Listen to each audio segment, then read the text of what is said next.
જય માતાજી, જય શ્રી કૃષ્ણ. તો કેમ છો?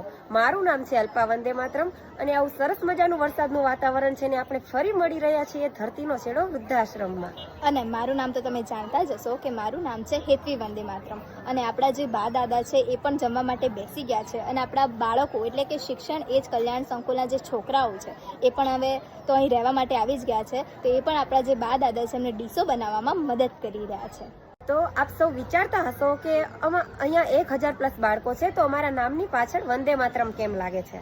તો એનું કારણ છે કે અહીં જે પણ બાળક રહે છે એ કોઈ ધર્મ, જાતિ કે બીજા કોઈ કાસ્ટને લીધે કોઈ ભેદભાવ માનવામાં આવતો નથી. તો એના કારણે બધા જ અહીંયા એક સમાન ધર્મવાળા છે, એટલે જ અમારા બધાની નામ પાછળ વંદે માતરમ લગાવવામાં આવે છે. તમે અહીંયા કોઈ પણ બાળકને પૂછશો તો તેના નામની પાછળ વંદે માતરમ લગાવશે. આટલું સરસ મજાનું મેનુ છે તો દાતા તો હોવાના જ છે.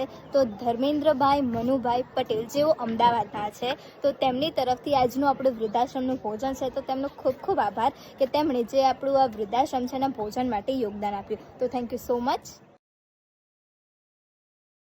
તો તમને આ વિડીયો કેવો લાગે છે ને બાપુની સેવા કેવી લાગે છે તે કમેન્ટ કરીને જરૂરથી જણાવજો.